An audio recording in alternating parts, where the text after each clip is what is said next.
अस्सलाम वालेकुम, good morning everybody. क्या हाल है आप लोगों का? क्या हाल चाल? How is it going? Okay, just बस रमजान की तैयारी है। एग्जैक्टली, मैं यही कहने लगी थी, like less than a week, would you say less than a week left to Ramzan, और सारी तैयारियां और सब कुछ। अब वही बातें जो हम हमेशा हर साल करते हैं ना, कि अब जो भी बड़े इवेंट्स हैं, something major that has to happen, तो अब उस पर ये कह रहे हैं जी रमज़ान के बाद ही होगा, क्योंकि अब तो रमज़ान आ गया, तो उसकी तैयारियां वो सब कुछ तो खैर चलता ही रहेगा। और रमज़ान से पहले वाले अय्याम बहुत मसरूफ़ दिन होते हैं, बहुत सारे काम आपने वाइंड अप करने होते हैं, बहुत सारी ऐसी मसरूफियात होती हैं जो बस होती हैं रमज़ान से पहले, और पर्टिकुलरली ग्रोसरी की, बच्चों की हजामत बनवाने की, बिकॉज़ हमारे पास तो लिटरली रमज़ान में टाइम होता ही नहीं, और टाइमिंग्स भी तो थोड़े से ऑफ हो जाते हैं ना आपके, मतलब इफ्तारी के बाद, या तो आप अगर सुबह जल्दी ऑफिस जा रहे हैं या स्कूल वगैरह भी है, फिर कम टाइम रह जाता है, फिर इफ्तारी वाली वक्त बीच में आ जाता है, मतलब the whole thing shifts a little bit for exactly 1 month. और हमारा तो आपको पता है ना, ये याद रखिएगा कि हमारे शोज होंगे 4 to 6 इन द आफ्टरनून। हाँ, शाम में 4 से 6 बजे, आपको पता है इफ्तार से पहले हमारी मुलाकात होती है। और किसी और वक्त पे आप हमें अगर टीवी पे देखेंगे तो वो रिपीट होगा, हम लाइव होंगे 4 to 6। अच्छा जी, now let's go into our neighbourhood. और बांग्लादेश में आपको पता है बड़े अहम ये आम इंतखाबात थे, और इसके इब्तदाई गैर सरकारी और गैर हतमी नताइज आने का सिलसिला जारी है। अब तक के हासिल होने वाले नताइज के मुताबिक बांग्लादेश नेशनलिस्ट पार्टी और इसकी इत्तेहादी जमातों ने 299 में से 209 नशिस्तें जीत ली हैं। फिर तो जीत ही लिया। This is a thumping victory और this is a considerable win. Khaleda Zia के साहबजादे हैं वज़ारत उस्मा के उम्मीदवार तारिक रहमान, इनकी क़यादत में बीएनपी ने तनहा सादा अक्सरियत हासिल कर ली है। बांग्लादेशी मीडिया के मुताबिक जमात इस्लामी को 70 नशिस्तों पर कामयाबी मिली है। तो वो पहले अलायंस और वो उस वैसी बातें हो रही थी कि शायद दोनों डिवाइड करें और सीटें इस तरह हो दोनों की, लेकिन एक में तो बाजी हुकूमत मिले बने, लेकिन यहाँ तो एक सादा अक्सरियत एक जमात को हासिल हो गई है। मतलब ये भी एक इत्तेहादी है से, but yes this is another इत्तेहाद, और जमात इस्लामी का एक अलग इत्तेहाद है। बिल्कुल। अच्छा जी, ये आपको पता है ना, ये जरा जेन जी सेंट्रिक इंतखाबात भी इनको कहा जा रहा था, तो वो एलिमेंट भी इसमें है। जेन जी की नेशनल सिटीजन पार्टी भी जमात इस्लामी के साथ इत्तेहाद में शामिल है। गैर सरकारी नताइज के मुताबिक बीएनपी चेयरमैन तारिक रहमान ढाका और बोगरा दोनों नशिस्तों पर कामयाब हुए हैं, और बीएनपी ने कारकुनों को जश्न मनाने से रोका है एक्चुअली, और दुआएं करने की अपील की है। तो अभी भी वो ज़रा मुहतात हैं। जमात इस्लामी के शफीकुर रहमान का कहना है कि सरकारी नताइज के बाद रद्द अमल देंगे, यकीन दिलाते हैं कि मुखालफत बराए मुखालफत नहीं करेंगे। ये भी बड़ी मेच्योरिटी है, मतलब ये स्टेटमेंट इन इटसेल्फ एक मेच्योरिटी है।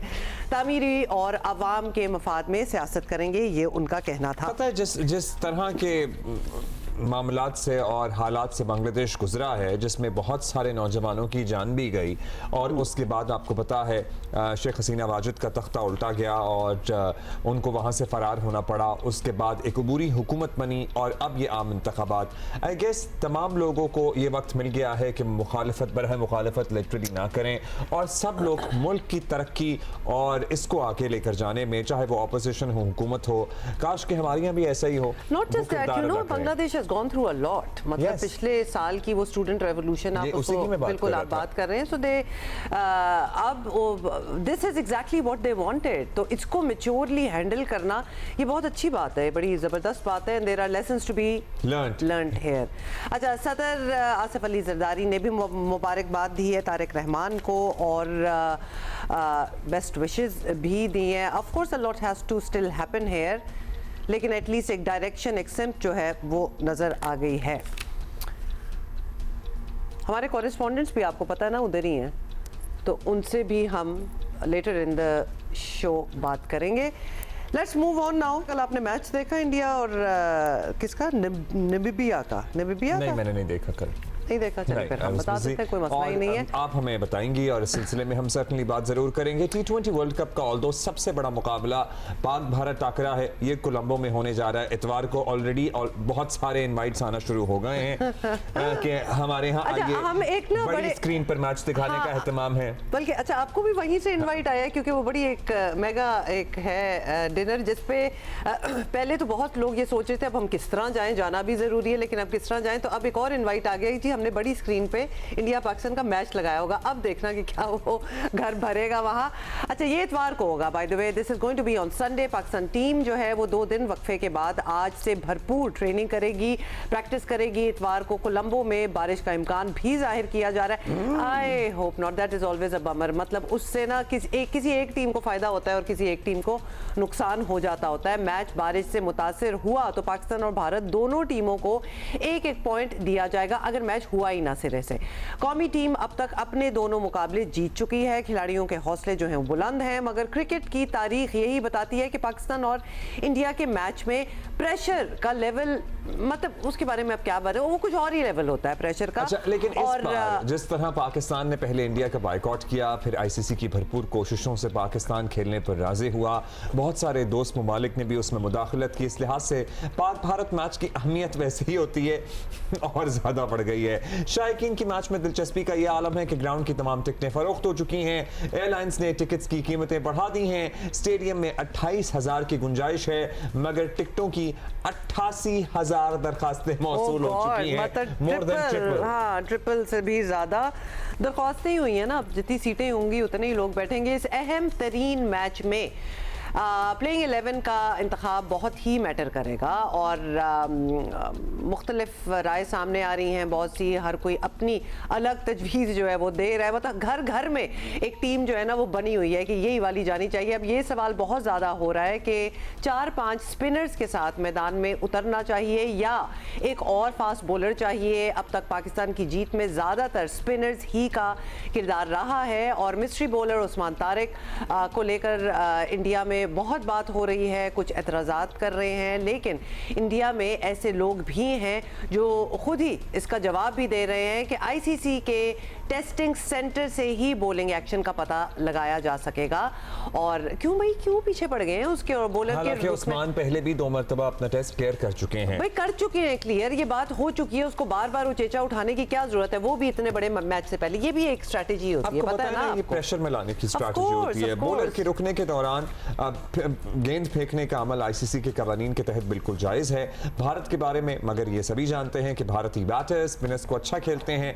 अब देखना है कि सिलेक्टर्स क्या फैसला करते हैं। शाहीन आफरीदी अब तक दोनों मैचेस में मुतासिर नहीं कर सके हैं शायकीन को, उन्होंने विकेटों के मुकाबले में बहुत ज्यादा रन्स भी दिए हैं। यही वजह है कि भारत के खिलाफ शाहीन आफरीदी का फॉर्म में आना पाकिस्तान के लिए नागुज़ीर हो गया है। भारतीय टीम बज़ाहिर मजबूत तस्वुर की जाती है, आपको पता है पाकिस्तान और भारत ने गुज़श्ता 5 सालों में 16 मैचेस खेले हैं जिसमें 13 इंडिया ने जीते हैं, 3 बार पाकिस्तान फातिह रहा है। पाकिस्तान टीम के बारे में हमेशा से ये तस्वुर रहा है कि हम अनप्रेडिक्टेबल हैं और दिन अच्छा हो तो हम किसी भी मजबूत तरीन टीम को हरा सकते हैं। We are commenting on Pakistan team's performance and all, लेकिन हमें नजर जो है वो इंडिया की टीम पे भी रखना चाहिए। और इंडिया की टीम भी अपने शुरू के 1-2 मैचेस में कुछ थोड़ी सी ऑफ बैलेंस, तो मैंने देखा था, हाँ, यूएसए के खास तौर पे खिलाफ थोड़ी सी ऑफ बैलेंस नजर आई थी, but anyway that was the first one. अगर कल आप देख लेते ना तो वो 8वें या 9वें ओवर में 100 अपना एक सेंचुरी 100 बना चुके थे, which was also commendable because हमने देखा है 10-10 ओवर तक भी 60 से ज़्यादा बात आगे नहीं जाती। दे वर इन फॉर्म, मतलब इंडिया नज़र आ रहा था कल, although the match was against Namibia. अच्छा जी, राशिद भाई हमारे साथ हैं और सुहेल इमरान भी हमारे साथ हैं, श्रीलंका। अच्छा राशिद भाई सारी कमेंट्री, हाँ राशिद भाई की कमेंट्री, राशिद तज्जिया लेना है, जरा खबर ले सुहेल भाई से, वो श्रीलंका में मौजूद हैं। सो अभी हम बता रहे थे कि 28,000 की गुंजाइश है, लेकिन 88,000 दरखास्तें मौसूल हो चुकी हैं। क्या माहौल है पर्टिकुलरली इस मैच को लेकर और मौसम की क्या प्रेडिक्शन है भाई सुहेल भाई? मौसम can be very big deciding factor. जोशो खरोश तो हमेशा की तरह बहुत ज्यादा यहाँ पर इलेक्ट्रीफाइंग माहौल है यहाँ पर। आज से, क्योंकि फ्राइडे आज से तमाशाइयों की आमद का सिलसिला शुरू हो जाएगा। बड़ी तादाद में लोग जो हैं वो बैरून मुल्क से भी यहाँ पर पहुँच रहे हैं, दुबई से, अमेरिका से, इंग्लैंड से और कुछ दूसरे गल्फ के ममालिक हैं, वहाँ से भी मैचेस देखने के लिए पहुँच रहे हैं। पाकिस्तानियों की भी एक अच्छी खासी तादाद जो पहले मैच से ही पाकिस्तान टीम को फॉलो कर रही है, जिनके साथ हमने गुफ्तगू भी की, वो आज जो संडे को मैच है तब तक उन्होंने प्रोग्राम बनाया हुआ यहाँ पर पाकिस्तान टीम को फॉलो करने का, स्टे करने का। उसमें मुख्तलिफ शहरों से यहाँ लोग पहुंचे हैं, दुबई से भी कुछ लोग पहुंचे हैं पाकिस्तानी, तो हाउसफुल जाएगा। डेफिनेटली बहुत ज्यादा मांग रही है। अब भी लोग जो हैं वो तलाश कर रहे हैं कि किसी तरह से उनको हॉस्पिटैलिटी बॉक्स ही मिल जाए महंगे से महंगा, ताकि वो इंजॉय कर सकें संडे का मैच, जो कि एक बड़ा हाई वोल्टेज हमेशा की तरह मैच रहता है। जहां तक वेदर की बात है तो कोलंबो का वेदर ऐसे ही रहता है। गुज़िश्ता 3-4 रोज से तो बारिश नहीं हुई थी, लेकिन कल सारा दिन यहाँ पर कोलंबो में बादल छाए रहे, हवा चलती रही, गर्मी उसी तरह बरकरार रही थी। और कल यहाँ पर 8 बजे के बाद बारिश का सिलसिला शुरू हुआ था, जो रात के तक जारी रहा था। तेज बारिश नहीं थी, हल्की फुल्की बारिश रही, वक्फे वक्फे के साथ जारी रही थी। इस वक्त भी बादल छाए हुए हैं, लेकिन कभी धूप निकल आती है। लेकिन अगले 2 से 3 दिन के लिए जो प्रेडिक्शन की गई है यहाँ पर कोलंबो में, अगर हम मुख्तलिफ वेबसाइट्स देखते हैं वेदर की, तो उसके मुताबिक 75% तक जो बारिश है वो जा सकती है। और संडे के रोज जिस दिन पाकिस्तान और इंडिया का मैच है, उस दिन सबसे ज्यादा बारिश इस वक्त तक रेडार पे शो की जा रही है। आगे आने वाले वक्त का तो कुछ नहीं कहा जा सकता। मौसम but it's strong prediction of the rain. क्या हम परसेंटेज की बात करें तो हमारे यहाँ होता है 50%, 70%, वो आईफोन की प्रेडिक्शन होती है। वैसे भी तो श्रीलंका में मतलब होती ही है बारिश, और अगर फोरकास्ट आ गई है तो डेफिनेटली में बारिश होगी, कोई दो राय नहीं है इसमें। राशिद भाई, अब टीम जरा फॉर्म उसका बताएं कि हमें स्पिनर्स के साथ जाना चाहिए, फास्ट बॉलर्स के साथ जाना चाहिए, क्योंकि फास्ट बॉलर्स में भी अगर देखें तो Shaheen is not in form at the moment and now it's too close to match day। तो क्या आप देख रहे हैं, क्या कॉम्बिनेशन बनेगी? हम मैक्सिमम स्पिनर्स रखें या 2 फास्ट बॉलर फिर रख लें? हाँ, 2 फास्ट बॉलर्स हो सकते हैं। इस मैच में टीम अभी नहीं बनानी चाहिए। बारिश का, जैसे सोहेल भाई ने कहा है कि इम्कानात बहुत ज्यादा है, और अगर ज्यादा बारिश होती है, मे बी डैम्पनेस हो पिच में, और अगर जिस दिन मैच है उस दिन ज्यादा बारिश होती है तो हो सकता है शॉर्टर गेम हो जाए, छोटा गेम हो, मैच हो, तो उसमें आपकी प्लेइंग 11 टोटल चेंज हो जाती है। तो इसलिए हम प्रिडिक्ट नहीं कर सकते, क्योंकि बारिश के इम्कानात बहुत ज्यादा नजर आ रहे हैं। अगर बारिश होती है तो जाहिर सी बात है हम पेसर्स के ऊपर जाएंगे। हम 3 पेसर्स के ऊपर जा सकते हैं, और जिसमें इंक्लूडिंग सलमान मिर्जा है, और ऑलराउंडर हमारे पास मौजूद है, नसीम शाह है, और साथ में शाहीन है। तो ये जरूरी हो जाएगा। स्पिनर्स का डिपेंड करता है कि पिच कैसी है। हमने अज्यूम किया हुआ है कि वहाँ पे टर्निंग कुछ पिचेस होंगी, ये प्रेम मदासा हम जाएंगे। अब वो दूसरा स्टेडियम थे, यहाँ पे हो सकता है थोड़ी बहुत ग्रास रखें, या अगर फ्लैट है तो फिर डिफरेंट स्ट्रेटेजी होनी चाहिए, क्योंकि यहाँ पे अभी तक हम मैच नहीं खेले। यहाँ पे खेलेंगे और वेदर को देखते हुए हमारी प्लेइंग 11 होगी। अगर छोटा मैच होता है, लाइक 10 ओवर्स का हो जाता है, मैं अज्यूम कर रहा हूँ, तो फखर जमान का आना जरूरी हो जाएगा मिडिल ऑर्डर के अंदर। और एक विकेट कीपर को हम, जैसे उस्मान की फॉर्म नहीं है तो उसकी जगह हम नाफे को लेके आ सकते हैं। 2 चीजें हैं। और एक स्पिनर, अगर उनके पास 5 से 6 लेफ्ट हैंडर है तो मे बी नवाज को तो बॉलिंग हम करवाते नहीं अगेंस्ट इंडिया, जब 5 से 6 लेफ्ट हैंडर होते हैं उनके पास बैटिंग में, तो शायद नवाज को भी अवॉइड करेंगे ये, अगर छोटा गेम हो जाता है। इवन बिगर गेम में भी, 20 ओवर के गेम में भी नवाज का लगता है कि बॉलिंग नहीं कराएंगे, क्योंकि साइम अय्यूब बहुत अच्छी बॉल कर लेते हैं, साथ में दूसरे बॉलर्स हैं। सलमान अली आगा को चांस मिल सकता है लेफ्ट हैंडर बैट्समैन के आगे। स्पिनर्स की भी स्पिनर्स की भी अगर बात करें तो फुल टाइम स्पिनर तो अब आ रही हैं, बाकी शादाब और साइम जो है, मतलब दे आर ऑल। अच्छा, उस्मान भी हैं, क्योंकि शादाब और साइम जो हैं वो तो ऑलराउंडर्स ही हैं, एंड दे आल्सो। अगर आप 3 फास्ट बॉलर्स की बात कर रहे थे और स्पिनर्स का उसके साथ कॉम्बिनेशन बनाएंगे हम, तो 2 ऑलराउंडर भी तो हमारे अच्छा स्पिन कर लेते हैं। जाहिर है शादाब हैं, फिर साइम है, और हम छोटे ओवर की अभी मत कर रहे हैं। अगर बारिश से मुतासर हो जाता है मैच तब शादाब तो खेलते हैं, देखिए वो बहुत यूटिलिटी प्लेयर है, स्पेशली T20 में। हम वनडे में बात कर सकते हैं उनकी परफॉर्मेंस पे, लेकिन T20 में देख जब भी आते हैं वो किसी नंबर में भी आते हैं, अपना इम्पैक्ट जरूर देते हैं। वो छक्के अच्छे मार लेते हैं, रोटेट करते हैं स्ट्राइक को। बॉलिंग में हो सकता है 4 ओवर ना कर सके, लेकिन वो जैसे मिडिल ओवर में जिस तरह बॉलिंग करनी होती है वो अच्छी बॉलिंग कर लेते हैं। तो शादाब, सिर्फ यहाँ पे जो फर्क पड़ रहा है कि अगर मैं उसकी बात कर रहा हूँ, अगर 20 ओवर का गेम नहीं होता, मैच नहीं होता, फिर शायद ये थोड़ी चेंज करेंगे। एक स्पिनर को बिठा के ये एक पेसर को डालने की कोशिश करेंगे, और उस्मान की जगह शायद नाफे को डालने की कोशिश करें। लेकिन अगर पूरा मैच होता है, पिच अच्छी है, रनिंग है, तो फिर उसके बाद आपकी स्ट्रेटेजी चेंज हो जाती है थोड़ी। अच्छा शादाब, ज़ाहिर है अगर अपने एज एन ऑलराउंडर अपने 2 ओवर भी करते हैं और बैटिंग में करते हैं तो ज़ाहिर है we have you know people like him and obviously we were talking about Saim as well. हम आपसे सोहेल भाई सर्टनली ये जानना चाहेंगे कि कितने फीसद बारिश के इम्कान, आपने कहा बहुत ज़्यादा, सो हम क्या एक्सपेक्ट कर रहे हैं इस वक्त एज वी स्पीक? क्या पूरा मैच बारिश से मुतासर हो सकता है? क्या मैच महदूद ओवरों तक यू नो शिफ्ट हो सकता है, मुख्तसर हो सकता है? कोई रिजर्व डे है, नहीं है?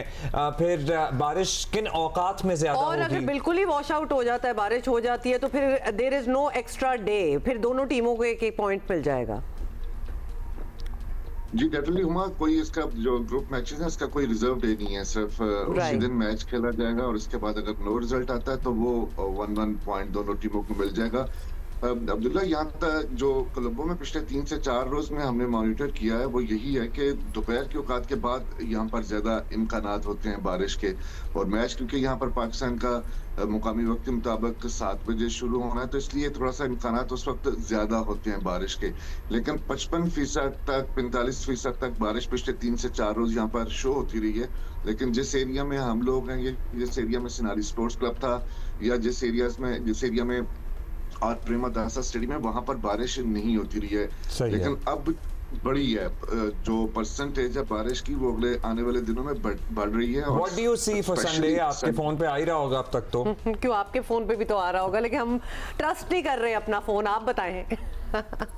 जी डेफिनेटली वो अभी भी 75-70% तक आ रहा है, लेकिन ये वेरी होती रहती है, ये जरूरी नहीं है कि जो this changes every day।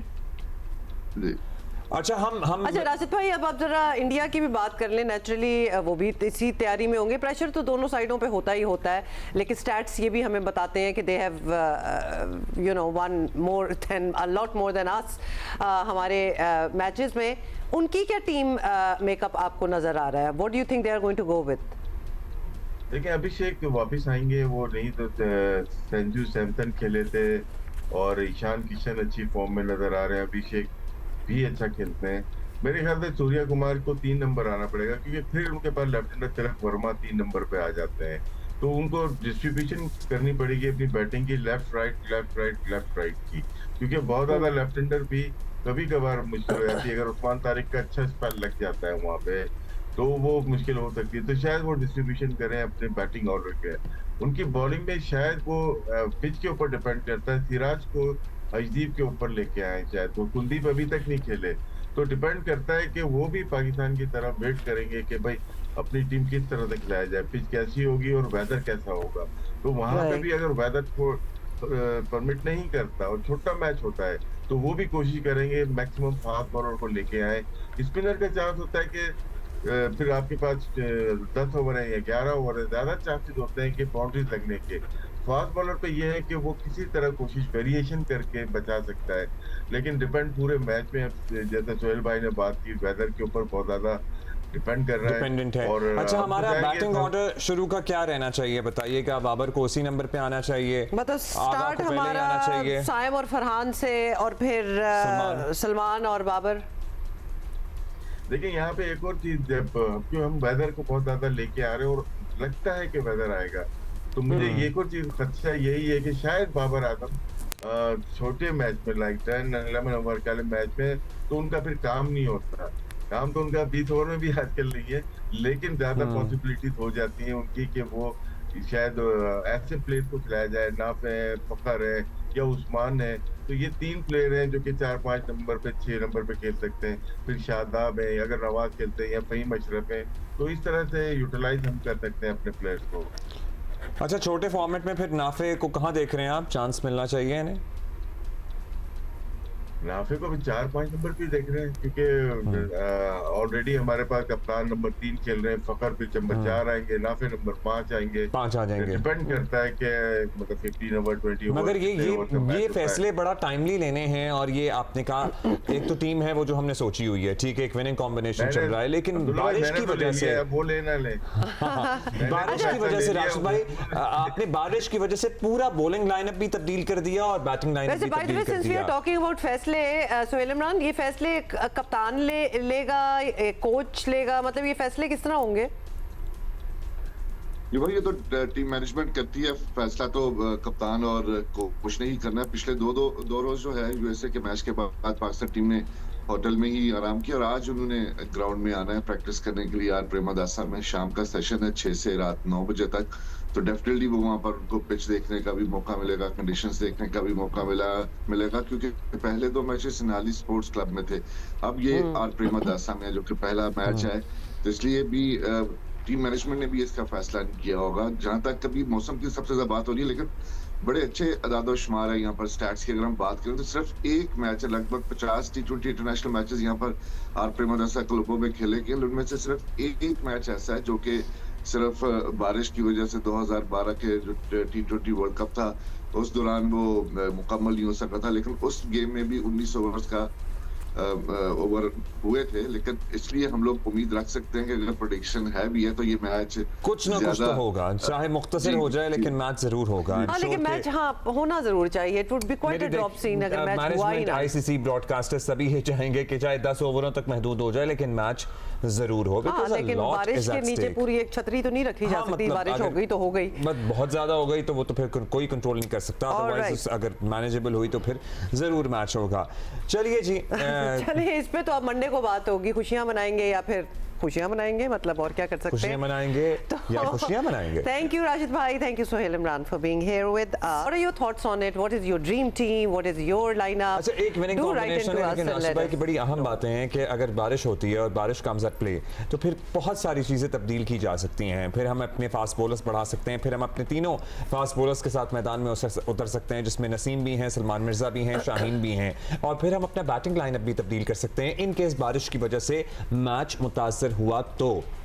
बहुत इन केस अगर और मगर और बहुत कुछ हो रहा है, there are so many factors कि बारिश भी बीच में एक फैक्टर बन गया। In any case we will wait. Imran Khan की सेहत से मुताल्लिक जरा तशवीश है उनके कारकुनों को, उनकी पार्टी को, और एक्चुअली जनरली भी इमरान खान की सेहत और ख़ास तौर पर आंख की खराबी का मामला जो है वो सुप्रीम कोर्ट तक जा पहुंचा है और अदालत भी इसे खासा संजीदा मामला समझती है। तहरीक इंसाफ ना सिर्फ तशवीश का इजहार कर रही है बल्कि हुकूमत पर जानबूझकर इमरान खान की सेहत के साथ खेलने के इल्ज़ाम लगा रही है। इमरान खान की सेहत से मुताल्लिक अदालती मावन सलमान सफ्तर की रिपोर्ट के बाद सुप्रीम कोर्ट ने अहम अहकाम जारी किए हैं और रिपोर्ट में बताया गया है कि इमरान खान ने तिब्बी सहूलतों को गैर तसल्ली बख्श करार देते हुए आंखों के डॉक्टर्स तक रसाई मांगी और चीफ जस्टिस याहिया अफरीदी ने कहा सेहत अहम मसला है और इस मामले में मुदाखलत की ज़रूरत है और अदालत ने 16 फरवरी से पहले इमरान खान की आंख का मुआयना कराने और डॉक्टर्स की टीम तश्कील देने की हिदायत भी कर दी है। और यही नहीं, बाय द वे, बानी पीटीआई को उनके बच्चों कासिम और सुलेमान से टेलीफोनिक राब्तों की सहूलत देने का भी हुक्म दिया है।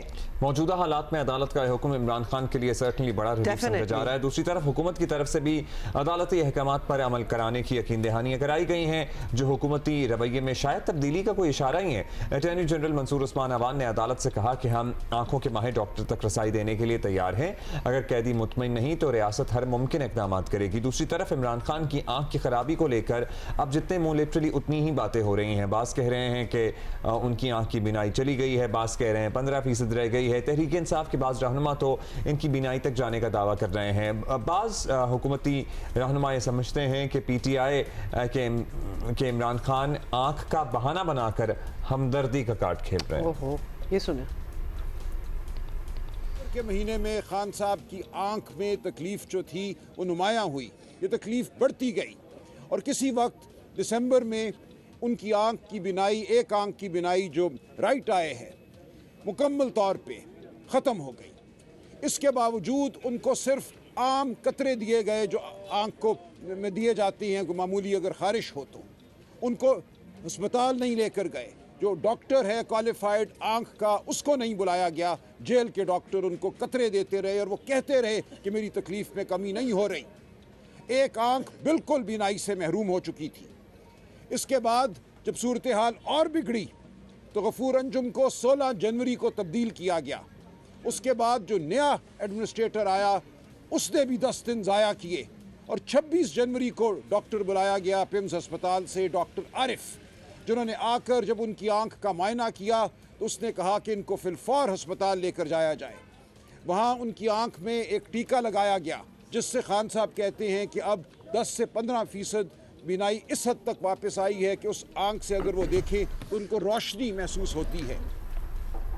वज़ीर आला खैबर पख्तूनख्वा सुहेल आफरीदी ने भी इमरान खान की सेहत पर तशवीश जाहिर की है, बल्कि उन्होंने एहतजाज की धमकी भी दी है। उन्होंने कहा जी अगर अवाम सड़कों पर निकलेंगे तो हमारी पुलिस तो उन्हें नहीं रोकेगी। जानबूझकर इस तरह किया गया है और ये इंतहाई तशवीशनाक है। पाकिस्तानी अभी हाथ पर हाथ धरे नहीं बैठ सकते। अभी पाकिस्तानियों को कोई भी नहीं रोक सकता। पाकिस्तान तहरीक इंसाफ के वर्कर्स को हम भी नहीं रोक सकते, क्योंकि ये इमरान खान साहब की जिंदगी का मसला है। पाकिस्तान के सबसे बड़ी सियासी जमात के लीडर के जिंदगी का मसला है और इस पर अवाम चुप नहीं बैठेगी। अगर फर्ज करें खैबर पख्तूनख्वा की अवाम निकलती है और वो खैबर पख्तूनख्वा को बंद करती है, तो इसमें मेरी पुलिस उनको रोकेगी नहीं, क्योंकि वो अपना हक मांग रही है। उसमें जो है हुकूमती जितने भी इदारे हैं सूबाई हुकूमत के, वो इनके रास्ते में नहीं आएंगे। अच्छा, इनको सुन लिया। और साथ ही अदालती मावन सलमान सफ्तर का कहना है कि वो इमरान खान से तफसीली बातचीत के बाद इसी नतीजे पर पहुंचे हैं कि आंख के इलाज के मामले में कानून की खिलाफ वर्जी हुई है।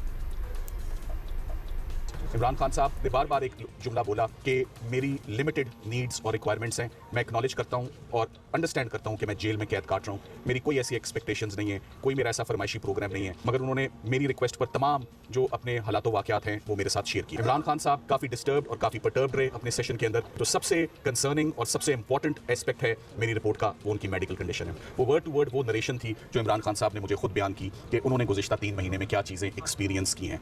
ये तमाम वो चीज़ें जो हैं वो अब एक ही उसका कंक्लूजन है, लॉजिकल कंक्लूजन है। और मैंने उसका कंक्लूजन निकाला कि इमरान खान साहब की जब आंख की कंडीशन इतनी गैर हो गई तो उसका इलाज जेल के अंदर मुमकिन ही ना रहा और उनको बाहर ले जाया गया बगैर वकला को इन्फॉर्म किए, बगैर उनके फैमिली मेंबर्स को इतला दिए। ये जेल रूल्स की भी वायलेशन है। बताना चाहिए था कि एक पेशेंट के साथ ये ट्रीटमेंट हो रहा है या हम यहाँ ले जा रहे हैं।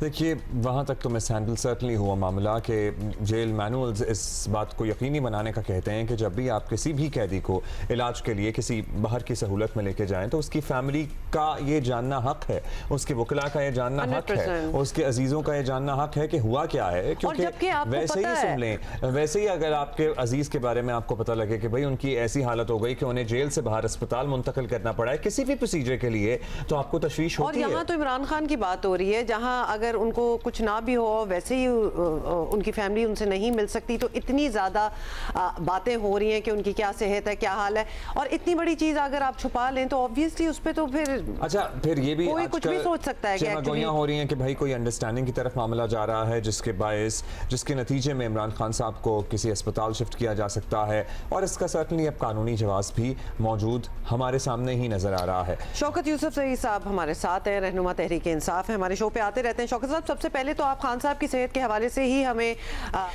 बता दें और क्या इन्फॉर्मेशन है आपके पास, क्योंकि आंख के हवाले से तो बहुत बातें हो रही हैं। कुछ तो ये कह रहे हैं कि उनकी बिनाई चली गई है, कुछ 15%, मतलब इतनी डिटेल कैसे लोगों के पास पहुंच रही है? आप बताएं कि इस वक्त फैक्चुअली क्या हालात हैं और वो कैसे हैं।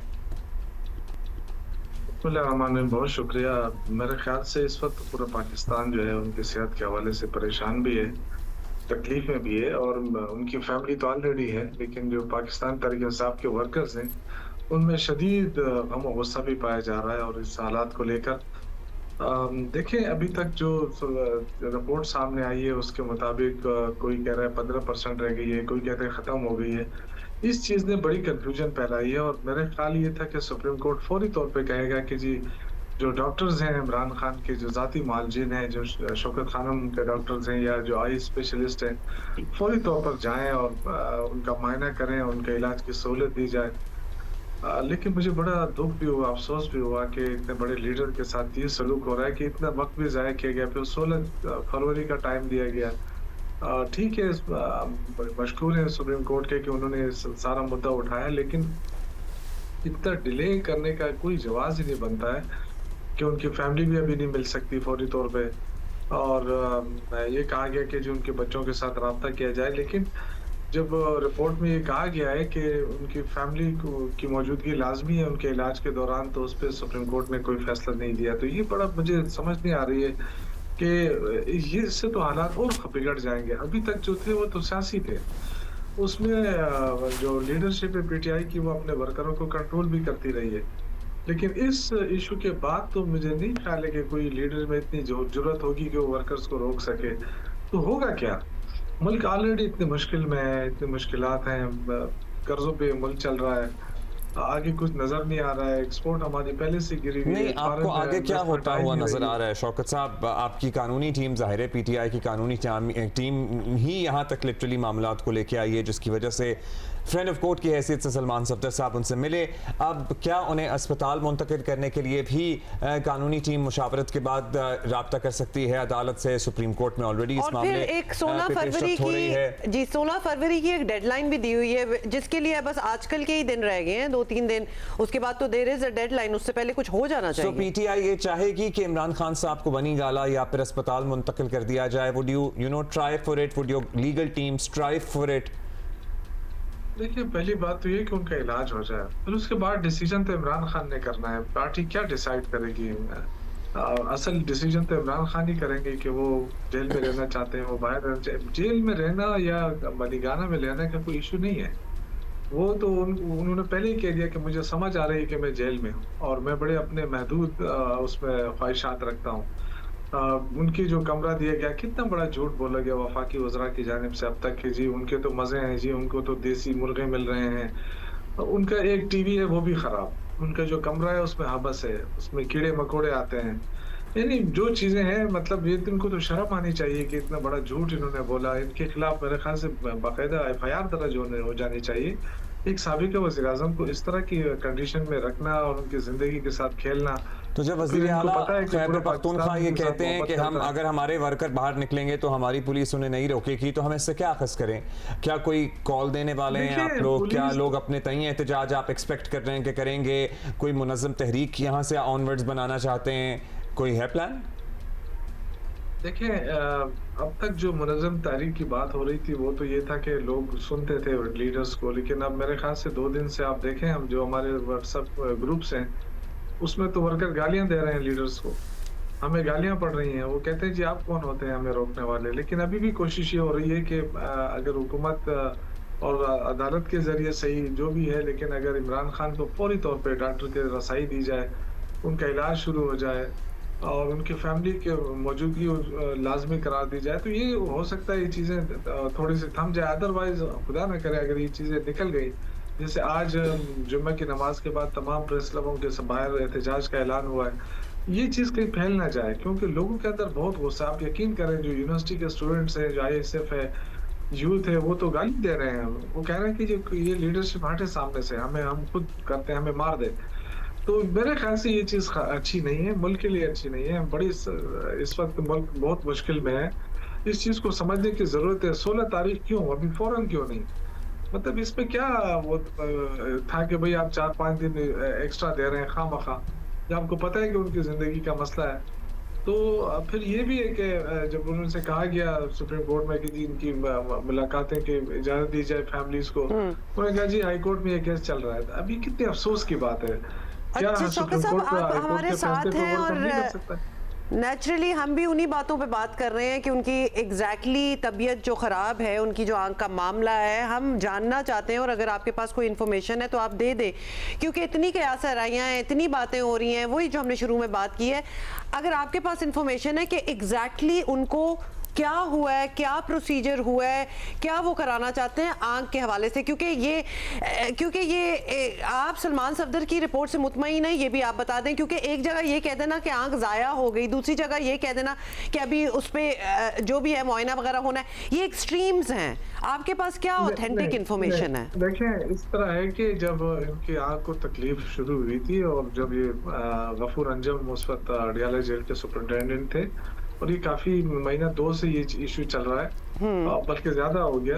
तो कहा ये जाता है कि उनकी आंख का जो सीरियस हुआ तो उनको सिर्फ ड्राफ्ट देते रहे कि जी आप ये ड्राफ्ट इस्तेमाल करते हैं। जब बहुत ज्यादा मसला हुआ, जब वो चेंज हो गए, दूसरे आ गए, उन्होंने भी 8-10 दिन बाद जाके फिर और ऐसी जगह पे इंजेक्शन लगवाया उनका एक हॉस्पिटल में कि जहाँ ये कहा जाता है कि वहाँ तो सिरे से स्पेशलिस्ट डॉक्टर ही नहीं है उसके, लेकिन उसके बावजूद वहाँ ले जाके उनके लिए इंजेक्शन लगाया गया। अब उससे ये है कि थोड़ी सी आंख की बहाली हुई है। पहले तो बिल्कुल वो कहते थे कि ब्लड है, बिल्कुल नजर ही नहीं आ रहा है, अब थोड़ा थोड़ा उसमें नजर है। लेकिन बहरहाल ये तो रिपोर्ट की बातें हैं जो सलमान सफदर साहब ने हमें बताई है। असल चीज़ ये है कि जो डॉक्टर हैं, जो आई स्पेशलिस्ट हैं, उन तक रसाई होनी चाहिए। और मेरे ख्याल जी, से अब सुप्रीम कोर्ट ने हुक्म भी दिया है कि 16 तक ये तमाम मामला मुकम्मल होना चाहिए कि तक इनका एक स्पेशलिस्ट आई स्पेशलिस्ट से मुआयना भी हो जाए और इनसे बच्चों का राब्ता भी इस्टेब्लिश कराया जाए फौरी तौर पर। सो लेट्स सी आगे क्या पेशरफ्त होती है, होपफुली मुस्बत बहुत पेशरफ्त ही शुक्रिया हो। शौकत यूसुफ ज़ई साहब, that's all the time we have and that the latest actually. अच्छा, हम कराची में कुत्ते के काटने के अक्सर वाक़यात की बात कर रहे थे।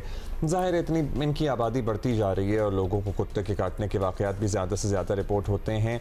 हमारी जितने भी एक्सपर्ट से बात हुई है उन्होंने कहा आप जितना मर्जी इन्हें न्यूट्रल करते हैं ना, करके देख लेंगे, ये शायद आप ना कर सकें जब तक इस शहर में कूड़े को ठिकाने लगाने का मैनेजमेंट ठीक नहीं होगा।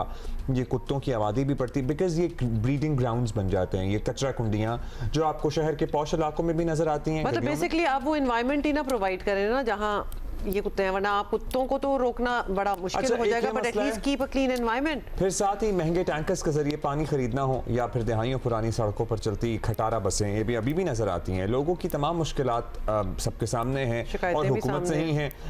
पीपल्स पार्टी आपको पता है लगातार सिंध में चौथी बार हुकूमत कर रही है। शहर की शक्ल सूरत बदलने के लिए मेयर कराची कहते हैं कि वो बहुत काम कर रहे हैं, मगर इतना बड़ा शहर है, मसाइल इतने ज़्यादा हैं कि वो जो भी काम करते हैं वो एक समुंदर में कतरे के बराबर साबित होता है। अच्छा, एग्जैक्टली उनका क्या कहना है, लेट्स हियर हिम आउट। ये साल तरक्याती कामों की तकमील का साल है, ये साल तरक्याती कामों का साल है। और जो जिला शर्की में बसने वाले हमारे लोगों की सबसे बड़ी तकलीफ इस वक्त रेड लाइन BRT है। काम तेजी से चल रहा है, उसमें सुस्तरवी थी, परेशानियां थी, उन तमाम चीजों को हमने अपनी हुकूमत के साथ बैठकर हल करने में कामयाब हुए। उसका नतीजा अब ये है कि काम तेजी के साथ चल रहा है और जो हमारी कमिटमेंट है कि मार्च से जुलाई के दरमियान इसके डिफरेंट पोर्शन इंशाल्लाह मुकम्मल होना शुरू हो जाएंगे और लोगों की परेशानी में इंशाल्लाह कमी आएगी। दो और चीजें मैं इसी हफ्ते के अंदर चूंकि इनॉग्रेट होनी है, बल्कि 3 चीजें होने वाली हैं। सॉरी, हफ्ते के रोज बलोच कॉलोनी एक्सप्रेसवे मुकम्मल कर दिया जाएगा कयूमाबाद से लेके शहीद मिलत तक। इतवार के रोज इंशाल्लाह मलीर के अंदर भैंस कॉलोनी का फ्लाईओवर वजीर आला सिंध उसका इफ्तिताह करेंगे। तीसरी चीज जो हम करने जा रहे हैं, जो कोरंगी से इब्राहिम हैदरी की रोड जाती है उसकी सेवरेज को, ड्रेनेज को रीडू करके उसकी नई सड़क हम बनाने जा रहे हैं बिलावल की इस तीर की सरबराही में। इंशाल्लाह तीर हमेशा आगे जाता है, इस तीर की सरबराही में कराची को इंशाल्लाह आगे लेके जाना है। बेसिकली मतलब इसी वीकेंड की शायद ये बात हो रही है। खैर एनीवे, तो वादे तो इन्होंने बड़े कर दिए हैं। अब लेट्स सी एक्चुअली कि ये सब कुछ होता भी है कि नहीं। सुलेमान सादत खान हमारे साथ मौजूद हैं, उनसे मालूम कर लेते हैं सारे प्रोजेक्ट्स के लिए। सुलेमान, जाहिर है मेयर कराची वो कहते हैं जी मैं बहुत कोशिश कर रहा हूँ।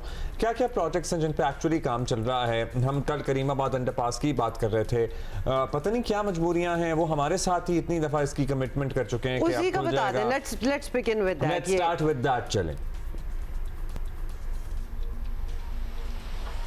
हाजी अब्दुल्ला, बहुत बहुत शुक्रिया। अगर बात करते जाएं करीमाबाद अंडरपास की, तो करीमाबाद अंडरपास जो है वो कराची डेवलपमेंट अथॉरिटी बना रही है और पहले जो है वो 1.35 अरब रुपए का मंसूबा था, जो कि अब कमो बेश जो है वो 3 अरब रुपए के लगभग का मंसूबा हो गया। और उसमें जो बुनियादी मसाइल हैं वो जो उसकी ज़ेरे ज़मीन जो अंडरपास है उसमें जो यूटिलिटीज़ की ट्रांसफ़र होने थे वो यूटिलिटीज़ जो है वो ट्रांसफ़र नहीं हो पा रही है। और मज़ाक़ा खेज़ बात यह है कि KDA जो कि जिसका काम डेवलपमेंट करना है, इतना बड़ा मंसूबा करने से पहले जो उसकी असेसमेंट होनी चाहिए थी कि जो उसके नीचे से पानी, बिजली, गैस की और ये जो यूटिलिटीज़ की लाइंस गुजर रही हैं उनको जो है वो खातिर में नहीं लाया गया या उनकी क्यों प्रॉपर असेसमेंट नहीं हुई कि अब जब अंडरपास जो है वो तकमील के आखिरी मराइल में है तो कभी दाएं जानिब से, कभी बाएं जानिब से, कभी किसी जानिब से वहाँ पर यूटिलिटीज़ निकल आती हैं और वो मुश्किलात से जो है दो चार हैं वहाँ के लोग। और जो ज़िला वस्ती है वहाँ पर इस वक्त जो है वो एक बहुत बहरानी कैफियत है वहाँ पर जो लोग रह रहे हैं करीमाबाद अंडरपास के। और KDA का ये मंसूबा था और जिस वक्त जो है वो गवर्नमेंट चेंज हो रही थी और इंटरिम गवर्नमेंट थी, इंटरिम गवर्नमेंट का ये मंसूबा था और इंटरिम गवर्नमेंट का मंसूबा जो है वो इस वक्त इस हुकूमत के लिए भी कितनी लेन्स हैं, ये थोड़ा सा आप हमें समझा दें ताकि एटलीस्ट हमारे माइंड में हो कि व्हाट मतलब इसका क्या हुजम है, what are we looking at.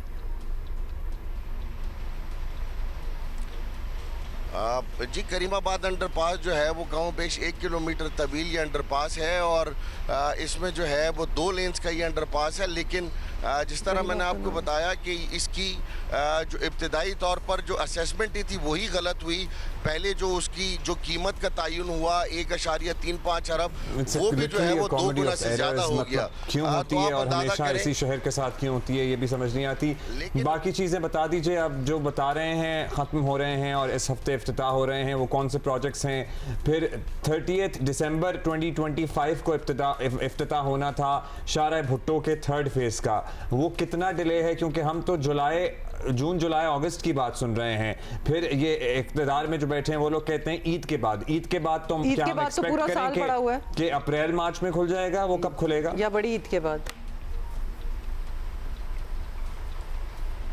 जी देखिए, उसमें चंद माह का वक्त दरकार है, लेकिन वो भी अपने फाइनल फेजेज में है। जो शाहराह भुट्टो का आखिरी जो हिस्सा है जो कि काठोर पर उतरेगा, जो कि हाईवे पर उतरेगा, वो बिल्कुल अपने आखिरी मराहिल में है।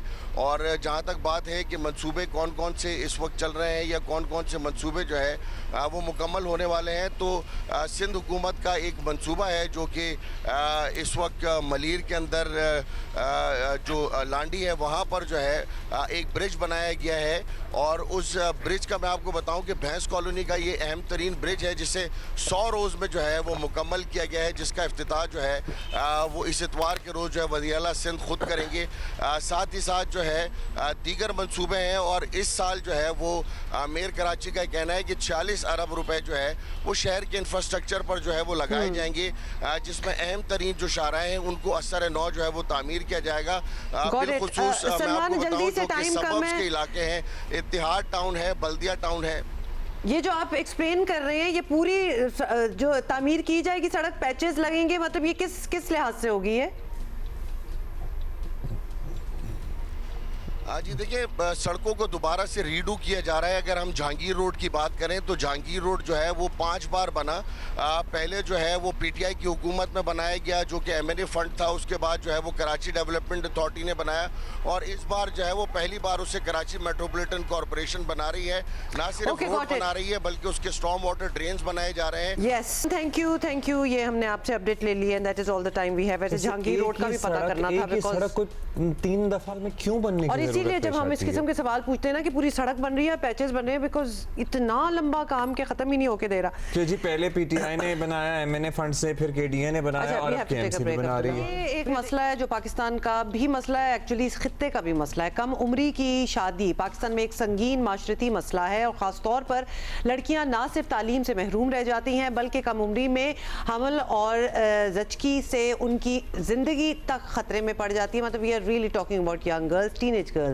घरेलू इस्तेहसाल और तशद्दुद जैसे वाक़यात भी बढ़ जाते हैं। पंजाब हुकूमत ने कम उम्री की शादी की रोकथाम के लिए नया ऑर्डिनेंस जारी कर दिया है। पंजाब में 18 साल से कम उम्र बच्चों की शादी को नाकाबिले ज़मानत जुर्म करार किया गया है। चाइल्ड मैरिज रोकने के लिए इंतज़ामिया को खुसूसी इख्तियारात हासिल होंगे। मौजूदा हालात में जब मखसूस मजहबी हल्के कम उम्री में शादियाँ जारी रखने के हक़ में हैं, ऐसे में इसे हुकूमत पंजाब का एक और दलेराना फैसला समझा जा रहा है। ऑर्डिनेंस के तहत निकाह के वक्त दूल्हा और दुल्हन की उम्र 18 साल होना लाजमी है। कम उम्री की शादी काबिल सज़ा जुर्म होगा और क्रिमिनल एक्ट के तहत कार्रवाई होगी। कम उम्री का निकाह रजिस्टर करने वाले निकाह खां, सरपरस्त सबके खिलाफ कानूनी कार्रवाई होगी। कैद की सजाएं हैं, जुर्माने होंगे। कम उम्र बच्चे या बच्ची से शादी करने वाले को 3 साल कैद और 5 लाख रुपए जुर्माना होगा। मतलब इन केस बच्चे की उम्र, लड़के की उम्र 18 से ज्यादा और बच्ची की उम्र कम। बात यह है कि पंजाब हुकूमत ने ऑर्डिनेंस तो जारी कर दिया है, लेकिन हुकूमत का असल इम्तिहान है इस कानून पर पूरी तरह से अमल दरामद कराना है।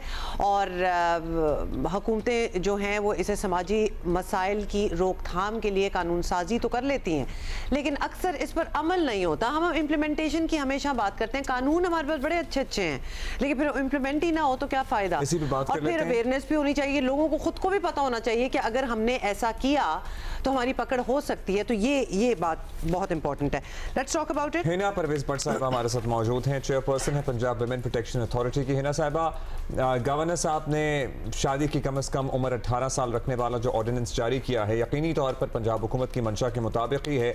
अब हुकूमत को इस नए कानून, नई सजाओं की ज़रूरत कैसे महसूस हुई? इसके पीछे क्या थॉट प्रोसेस था? कितना काम किया आप लोगों ने? प्लीज़ शेयर कीजिएगा। बिस्मिल्लाहिर्रहमानिर्रहीम। सबसे पहले तो मैं पंजाब हुकूमत की तारीफ़ करना चाहूँगी कि उन्होंने ये the Punjab child marriage restraint ordinance 2026 में तरमीम करके बच्चों और बच्चियों की एज जो है वो एटलीस्ट 18 ईयर्स कर दी है। इससे पहले आपको पता है कि एक लड़के की शादी की उम्र 18 साल थी, लेकिन एक लड़की की शादी की उम्र 16 साल थी। अब इस ऑर्डिनेंस से जो गर्ल्स भी हैं they have to be at least 18 years of age to get married. अगर हम नॉर्मल भी देखें कि एक बच्ची की आईडी कार्ड भरने की एज भी 18 साल है, या अगर कोई वोटिंग राइट है तो कम से कम 18 साल इज़ मिनिमम एज कि आप वोट डाल सकें, या आपने ड्राइविंग करनी है।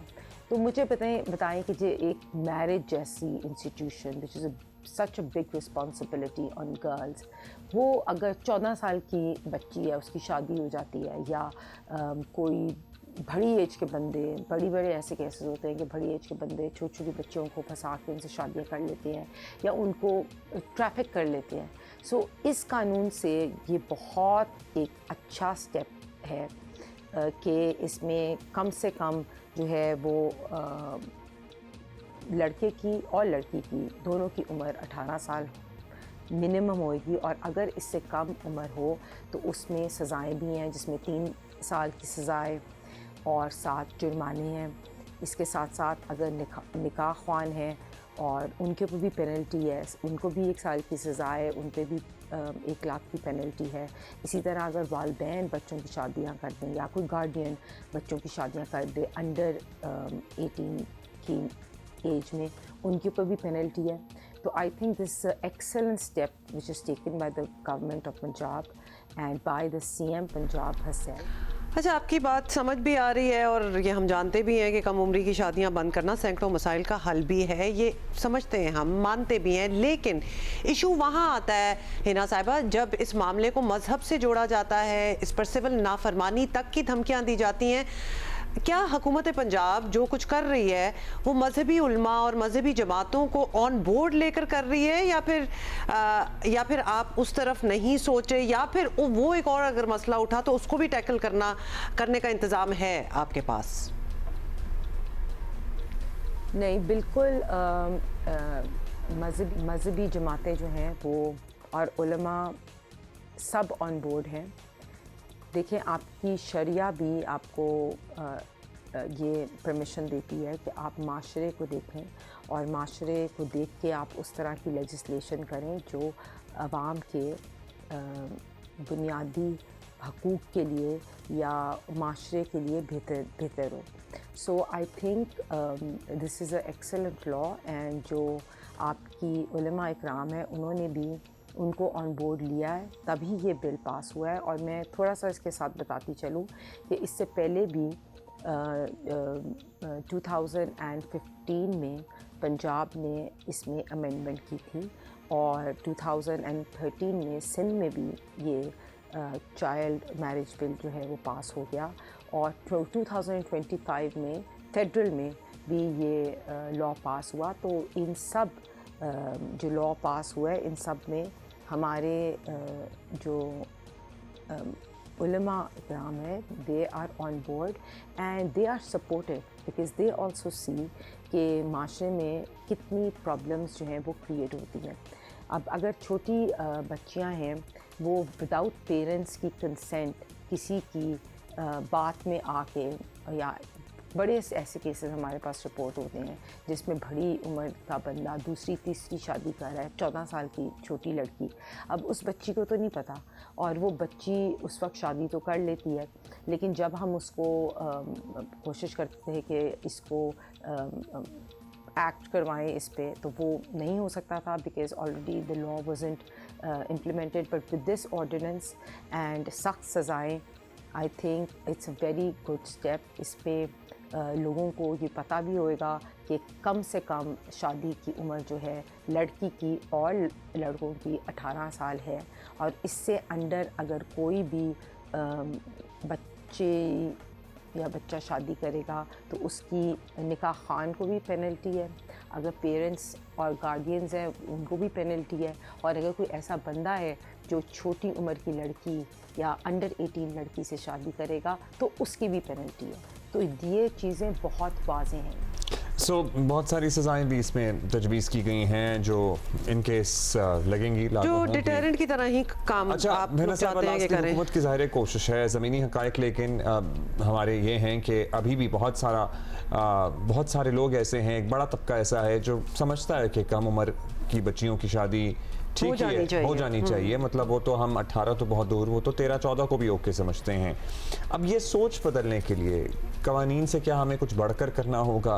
क्या कर सकते हैं हम सब लोग? देखिए, आई थिंक माशरा अब बहुत चेंज हो गया है, और अब मुझे लगता है कि जितनी अवेयरनेस है लोगों को, अब बहुत लोग ये समझते हैं कि कम से कम औरत या बच्ची की एज जो है वो 18 साल की होनी लाजमी है।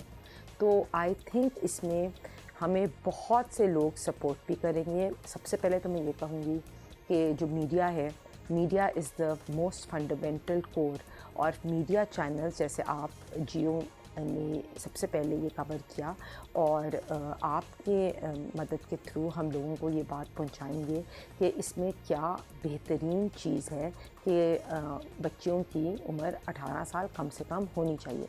इसके बाद आपके सोशल मीडिया प्लेटफॉर्म्स हैं, स्टूडेंट्स हैं, सिविल सोसाइटी ऑर्गेनाइजेशंस हैं, आपकी पब्लिकेशंस हैं, आपके हुकूमती फिगर्स हैं, और लोग जो आके मीडिया चैनल्स पे ये बात करें। जैसे मैं आपको बताऊं, जब डोमेस्टिक वायलेंस का कानून भी पास हुआ, उसके बारे में भी पहले शुरू में रेजिस्टेंस थी, लेकिन अब अल्हम्दुलिल्लाह डोमेस्टिक वायलेंस के कानून पे की वजह से ही ख़वातीन जो हैं वो घरेलू तशद्दुद को रिपोर्ट करती हैं, और इसको क्रिमिनलाइज ऑफेंस भी ट्रीट हो गया। इसी तरह अब अंडर एज मैरिज भी अगर कोई करेगा तो उसके गार्डियंस को भी सज़ाएँ होंगी, और अगर कोई ऐसा बंदा किसी छोटी उम्र की बच्ची को ट्रैप करने की कोशिश करेगा या उससे शादी करेगा without her age being at least 18, तो सज़ाएँ भी होंगी। एंड आई थिंक अब माशरा बहुत चेंज हो गया है। बहुत देर से हमें इस बिल की ज़रूरत थी, और काफ़ी देर से हुकूमत पंजाब की इस पे काम भी कर रही है। इससे पहले टेन्योर्स में भी इस पे काम हुआ है। कॉरेट, बहुत शुक्रिया हिना परवेज़ भट्ट हमसे बात करने का, chairperson Punjab women protection authority. हम भी अपनी तरफ से ऑब्वियसली ये प्लेटफॉर्म है, कोशिश कर रहे हैं कि जितने लोग हमें देख रहे हैं, ये अवेयरनेस तो होना लोगों को, मतलब शऊर आए, सोचें इस बारे में, दैट कम्स लेटर, लेकिन एटलीस्ट पता हो कि it's now against the law कि 18 से कम बच्चों की शादियाँ निकाह नहीं आप पढ़वा सकते। एज इट इज़ अगर लॉ ना भी हो तो थोड़ी सी And it is now a criminal offense, और इसमें आपको सजा भी हो सकती है, आपको जुर्माना भी हो सकता है, दोनों चीज़ें भी हो सकती हैं।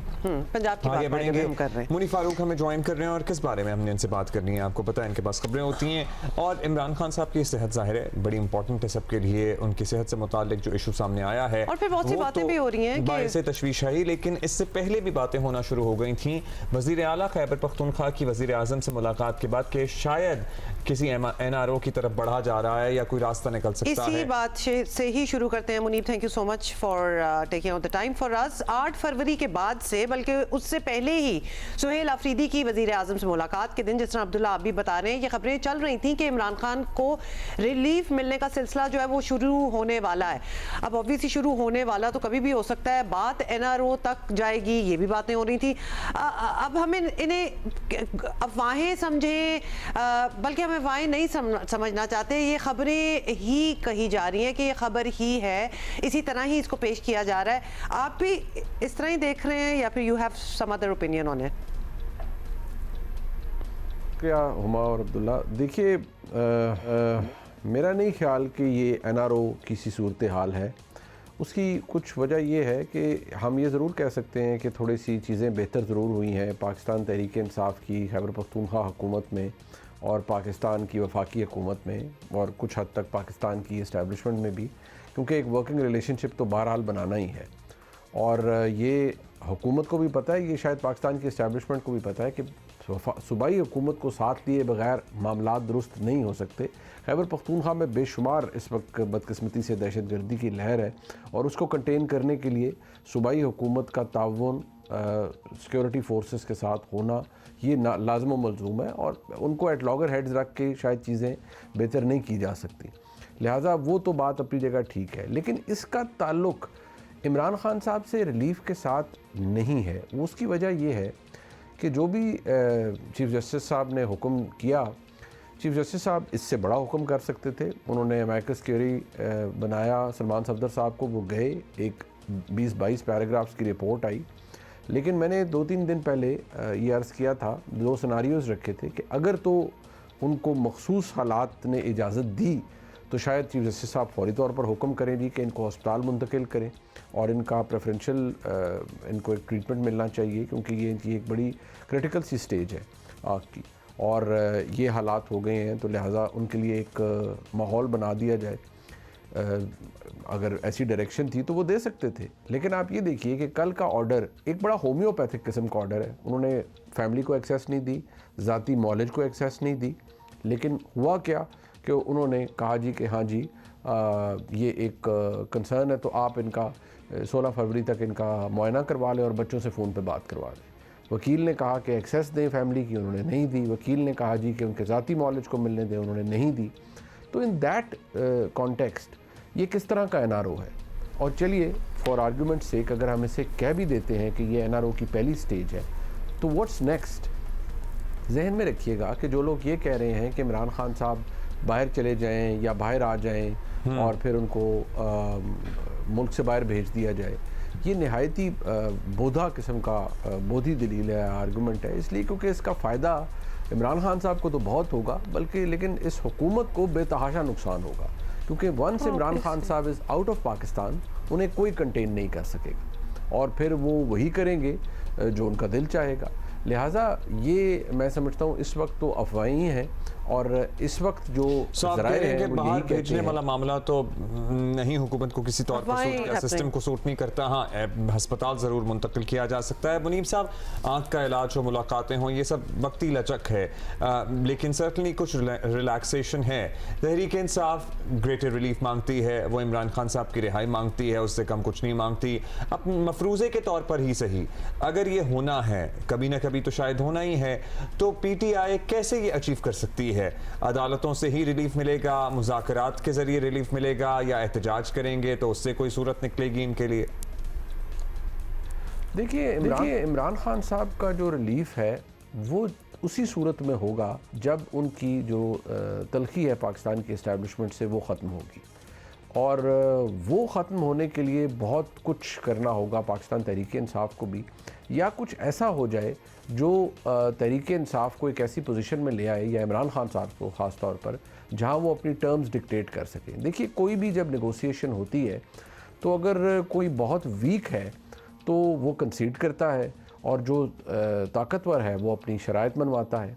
अगर दोनों एक जैसे ताकतवर हों तो फिर तो स्टेलमेट हो जाता है ना, फिर तो फड्डा है, फिर तो लड़ाई है। लेकिन यहाँ सूरत हाल ये है कि इमरान खान साहब की पोजीशन इस वक्त वीक है, लेकिन अगर उनकी बीमारी एक वजह बन जाती है, जो एक कॉज ऑफ कंसर्न बन जाती है, उस पर एक इशू क्रिएट हो जाता है, बहुत से लोग इंटरवीन करने की कोशिश करते हैं, हुकूमत के हाथ पांव फूल जाते हैं, कुछ ऐसा हो जाता है जो शायद किसी ने भी नहीं सोचा था, और जो हो जाता है कई दफ़ा, and things do not go as plan and things go south, तो फिर हम कुछ भी एक्सपेक्ट कर सकते हैं। फिर आपको पता है अदालतों से फ़ैसले भी आ जाते हैं, रिलीफ भी मिल जाता है। माजी में मियां नवाज शरीफ साहब अलील हुए तो उस वक्त की इस्टेब्लिशमेंट ने उन्हें बाहर जाने के लिए उनका रास्ता हमवार किया। आज की इस्टेब्लिशमेंट अगर चाहेगी तो इमरान खान साहब जेल से बाहर भी आ सकेंगे, और बात तो फिर मुनीब वहीं आ गई ना कि वो कर सकेंगे, लेकिन चाहेंगे तो नहीं चाहेंगे तो नहीं होगा। मतलब बात तो वहीं आ गई। फिर ऑब्वियसली आपसे तस्दीक भी हम कराना चाह रहे थे कि because there is a lot of gossip also floating, जहाँ खान साहब की सेहत हो या प्लानिंग हो, उसके हवाले से। थैंक यू मुनीब साहब। अडियाला में आपको पता है इमरान खान कह दें, शौकत यूसुफज़ई साहब हमें बता रहे थे कि जुमे की नमाज के बाद प्लान बनाया हुआ है एहतजाज का, और PTI के कारकुनों ने। इसी पे बात करते हैं। DIG खालिद हमदानी साहब हैं, CPO रावलपिंडी हैं, कि क्या प्लान है, क्या कोई इस सिलसिले में इजाज़त मांगी गई है पार्टी की तरफ से, क्या कोई पॉइंट्स हैं, या अदरवाइज़ अपने तय मुख्तलिफ मकामात में एहतजाज किया जाएगा। खालिद साहब, साहब, क्या प्लान है? जुमे की नमाज के बाद पाकिस्तान तहरीक इंसाफ कह रही है कि वो एहतजाज करेंगे, और चूंकि पिंडी आपकी जो रिस्ट्रिक्शन है और वहीं पे अडियाला आता है, तो क्या इरादा है आपका? करने देंगे लोगों को एहतजाज? देखें, पुरअमन एहतजाज करने से कॉन्स्टिट्यूशनल राइट, लेकिन उससे कुछ लीगल फॉर्मेलिटीज़ और प्रोसीजर्स हैं। आपको डिस्ट्रिक्ट एडमिनिस्ट्रेशन से इजाज़त लेनी होती है, और there is a security parameter around Adiala, वहाँ सिक्योरिटी के इश्यूज़ भी हैं। तो अभी तक कोई इजाज़त नहीं ली गई, और जो फैमिली का मिलना या लॉयर्स का मिलना या फिर जो कोर्ट्स की तरफ से डायरेक्शंस आ जाती हैं उनकी कंप्लायंस करना, उसकी तो इजाज़त है। लेकिन जो एहतजाज है या कोई एजिटेशन है या कोई political activities without legal formalities, उसकी इजाज़त नहीं है। अच्छा, इजाज़त तो नहीं है, लेकिन आई गेस अगर इजाज़त नहीं ली गई तो इजाज़त मांग भी नहीं रहे। उस हवाले से कोई आपका प्लान बी है कि अगर फिर भी बात आई जाती है सड़कों पे अडियाला के बाहर या कुछ भी, तो कोई फ्रेमवर्क आपने कि how to contain it, how to handle it? जी, हम इट्स एवरी वीक इंसिडेंट। अब हर वीक ऐसी जो फैमिलीज़ की तरफ से या फिर पॉलिटिकल जो लीडरशिप है उनकी तरफ से एजिटेशन करने की और law and order situation create करने की कोशिश होती है। लेकिन हम उसको जो कानून के मुताबिक और जो हमारे अपने प्रैक्टिसेस हैं, प्रोसीजर हैं, उसके मुताबिक हम उनसे डील करते हैं। और अडियाला में हम इस तरह की एजिटेशन की या कोई बड़ी पब्लिक गैदरिंग की इजाज़त नहीं देते, ना होने देते हैं। अच्छा, अडियाला के बाहर अगर नहीं कोई एहतजाज करता तो शहर में और किसी मकाम पे एहतजाज की इजाज़त होगी आज? नहीं, मेरे इल्म में नहीं है कोई ऐसी एक्टिविटी। हमने सोशल मीडिया और मीडिया पे देखा है, लेकिन डिस्ट्रिक्ट एडमिनिस्ट्रेशन को या पुलिस को किसी किस्म की कोई ऐसी एप्लीकेशन नहीं है कि शहर में किसी और जगह। देखें, शहर की सड़कों को और उसका जो शहर का एक अमूमी जो एक्टिविटीज़, सोशल और इकोनॉमिक एक्टिविटीज़ चल रही होती हैं, और उसमें किसी किस्म के खलल को रोकने के लिए तो हम डिप्लॉयमेंट करते हैं। तमाम मेन रोड्स पर, अडियाला रोड पर, मरी रोड और पेशावर रोड के ऊपर हमारी जो सिक्योरिटी है वो तैनात है, और जुमे के बाद उसमें इजाफा कर दिया जाएगा। लेकिन किसी भी किस्म की कोई एजिटेशन की इजाज़त नहीं है। अच्छा, जब ऐसी सिचुएशन में आप जो नफरी तैनात करते हैं, वो क्या एंटी राइट फोर्स होती है? किस किस्म की प्रोफेशनल्स उसके अंदर होते हैं? क्योंकि हमने इन द पास्ट बहुत क्वार्टर से वो एक हाई हैंडेडनेस एटीट्यूड का भी सुना है। तो किस तरह मैनेज करते हैं कि वहाँ जो फोर्स होगी उनको एग्जैक्टली पता होगा कि अगर कुछ हो जाता है तो मैनेज किस तरह करना है इस क्राउड को? देखें, हाई हैंडेडनेस का आपने सुना है लेकिन देखा नहीं है। हम हाई हैंडेडनेस नहीं करते, पुलिस को प्रॉपरली ब्रीफ किया जाता है, और it's a bare minimum use of force, non lethal force हम यूज करते हैं अगर कोई कानून को अपने हाथ में लेने की कोशिश करता है। ऑफिसर्स आर प्रॉपरली ब्रीफ्ड, और एंटी राइट स्क्वाड्स होते हैं, और नॉन लीथल जो फोर्स है वो भी, उसका इस्तेमाल भी एज अ लॉस्ट रिसोर्ट किया जाता है जब हर तरह की जो अदर ऑप्शंस हैं परसुएशन के, नेगोशिएशन के, वो फेल हो जाएं तो। अच्छा जी साहब, लास्ट वीकेंड ज़ाहिर है there had been an extremely tragic incident जिस पे आज तक हमारे दिल अफसरदा हैं। ओवरऑल उस इंसिडेंट के बाद आपने ट्विन सिटीज़, हम तो ट्विन सिटीज़ ही कंसिडर करते हैं, रावलपिंडी में भी बहुत इंपॉर्टेंट इस्टेब्लिशमेंट्स हैं। क्या सिक्योरिटी प्लान आपने तरतीब दिया है, कुछ इन्हांस किया है? Has there been any change in the security apprentice या आपका जो तरीक़ाकार है इसमें? देखिए, it was a very tragic incident, लेकिन अच्छी बात यह है कि within hours, within day हमने उस पूरे नेटवर्क को अनर्थ कर लिया, और जो इजाफी फोर्सेस हैं वो हमने सिक्योरिटी पैरामीटर्स जो हैं, एडिशनल सिक्योरिटी पैरामीटर्स ऐड कर दिए हैं, और जो ऐसे रास्ते जो कि दहशतगर्द नासिर इस्तेमाल कर सकते हैं, ख़ास तौर पे जो पब्लिक सर्विस व्हीकल्स हैं, जो कि पब्लिक ट्रांसपोर्ट वाली गाड़ियाँ हैं, उनकी जो चेकिंग है उसके लिए अलहदा से हमने अरेंजमेंट्स की हैं।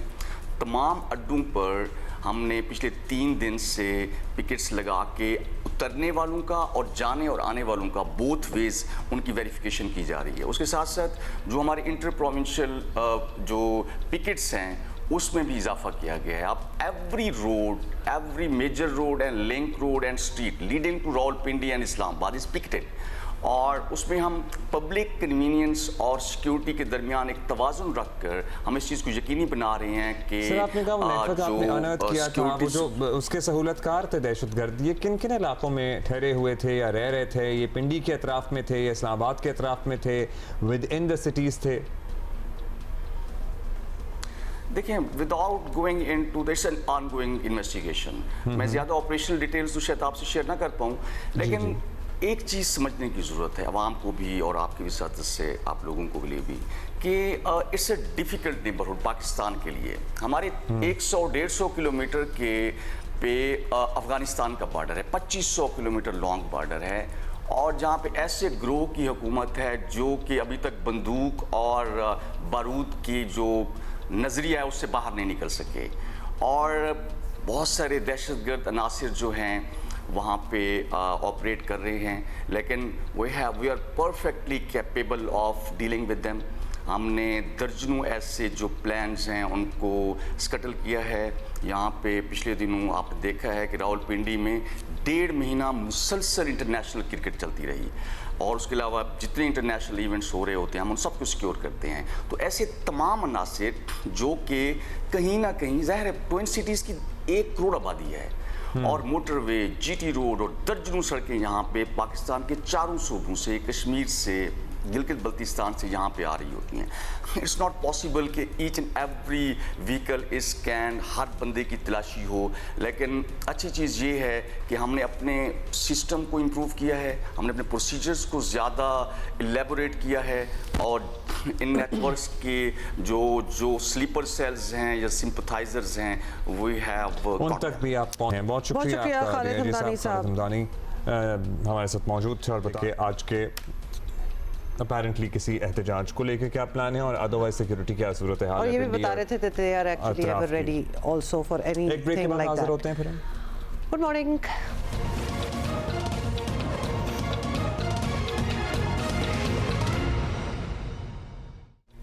जी पाकिस्तान में क्या क्या आर्टिस्ट गुजरे हैं और हैं भी, मतलब मिसाल हमारे जैसे आर्टिस्टों की कमी है दुनिया में। इस वक्त भी आलमी मंजरनामे पर एक पाकिस्तानी आर्टिस्ट का जिक्र हो रहा है। पाकिस्तानी बहुत सारे फनकारों का काम देखा जाता है, सराहा जाता है, अपनी पहचान आप रखता है। एक तवील फहरिस्त है ऐसे आर्टिस्ट्स में। एक और ताज़ा इजाफा है ईमान मसूद साहिबा का, और इनके बनाए गए फन पारे एनिमेशंस को किसी गैलरी ने नहीं बल्कि न्यूयॉर्क के मशहूर टाइम स्क्वायर ने शोकेस किया, और ईमान हमारे साथ मौजूद है। अस्सलाम वालेकुम ईमान, वेलकम टू जियो पाकिस्तान। कैसी हैं आप? और मुबारक हो, मतलब बहुत बड़ी बात है कि आपका जो आर्ट है वो इतनी आइकॉनिक जगह पे शोकेस हो रहा है। किस तरह हुआ ये, इसकी जरा हमें बैकग्राउंड बताएं। Since when have you been interested in fine arts, और कहाँ से आपने ये सलाहियत और इसकी एजुकेशन हासिल की? वालेकुम अस्सलाम, thank you so much for calling me on the show. And इस काम के बारे में आई वुड से कि मेरा तो बचपन से ही आर्टिस्ट बनने का ही ड्रीम था। मैंने उसके अलावा कुछ सोचा नहीं था, बिकॉज मेरे फादर मसूद हमीद वो भी आर्टिस्ट हैं और NCA में वो पढ़ाते थे।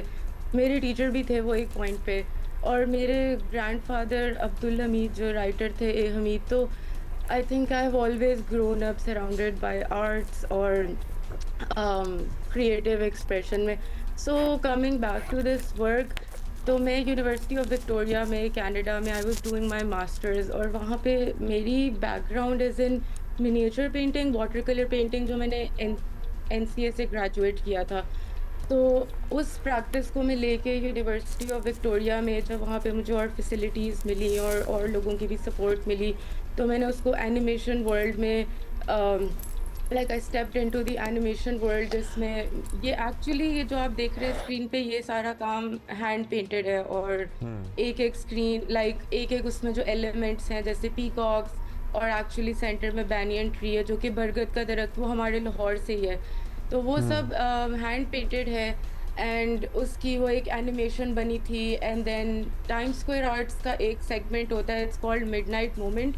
तो हर महीने एक आर्टिस्ट की एवरी मिडनाइट, तो माय वर्क इज़ इन फरवरी, तो हर मिडनाइट को 11:57 to 12 उनके सारी 96 स्क्रीन्स पे जो है वो काम एक साथ लगता है। तो ये जबरदस्त। तो ये आपको आप खुद सबमिट करते हैं अपना work to be showcased over there, या आपको पिक किया जाता है?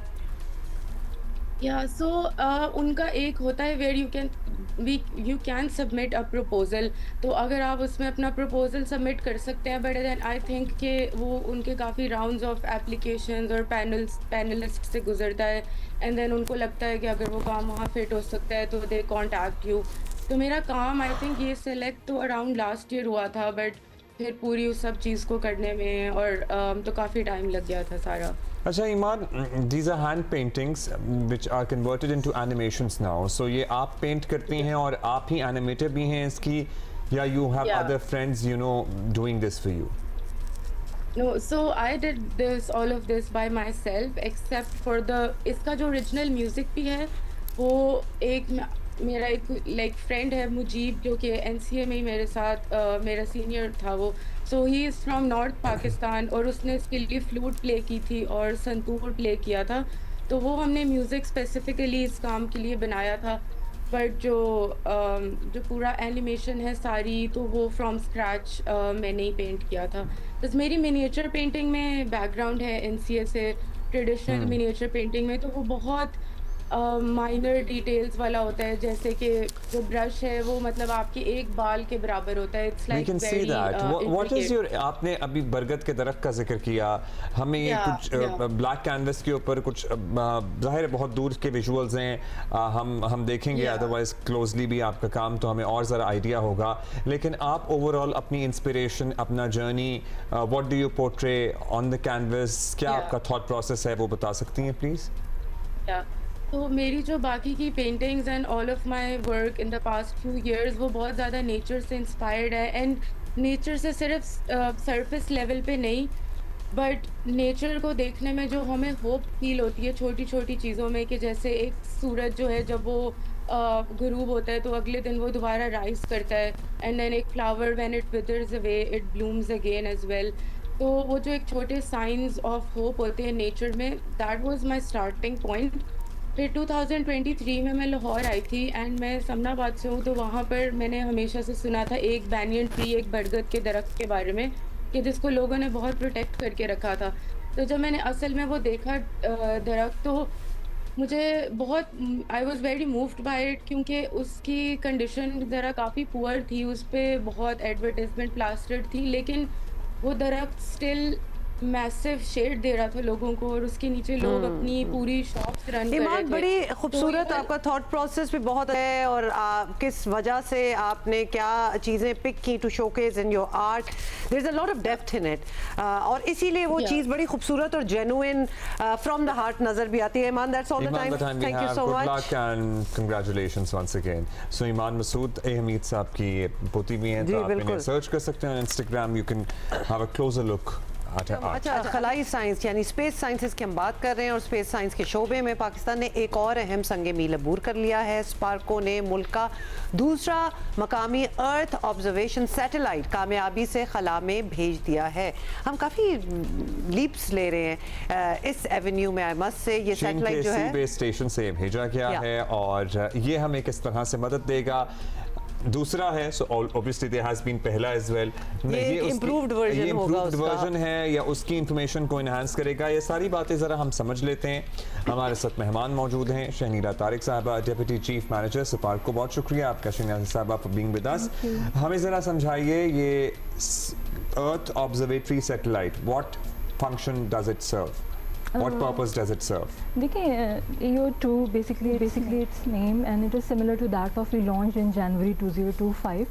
ये basically जो अर्थ को ऑब्जर्व करता है डिफरेंट इल्यूमिनेशन कंडीशन के अंदर, और ये अर्थ की जो है वो इमेजरीज़ को लेता है बेस्ड ऑन दैट, ये रेलिवेंट सेक्टर्स में जाती हैं, और फिर उसकी जो एनालिटिक्स होती हैं, और अकॉर्डिंगली हमारे डिफरेंट जो सेक्टर्स हैं, लैंड, वेजिटेशन, फॉरेस्ट्री, एग्रीकल्चर और इन सारी चीज़ों के सेक्टर्स को ये सपोर्ट करता है। मतलब इसका तो स्पेसिफिक सारा रिसोर्स मैनेजमेंट के अंदर। अच्छा, और इसका तो सारा जोर जो होगा, कंसंट्रेशन, वो हमारे ही पाकिस्तान के ऊपर ही होगा, सोशो इकोनॉमिक डेवलपमेंट। हाँ, तो पहले भी एक गई है, मतलब हम एक डिफरेंस भी समझना चाहते हैं, और बड़ी अच्छी है कि तरक्की भी हो रही है और बड़ी जल्द।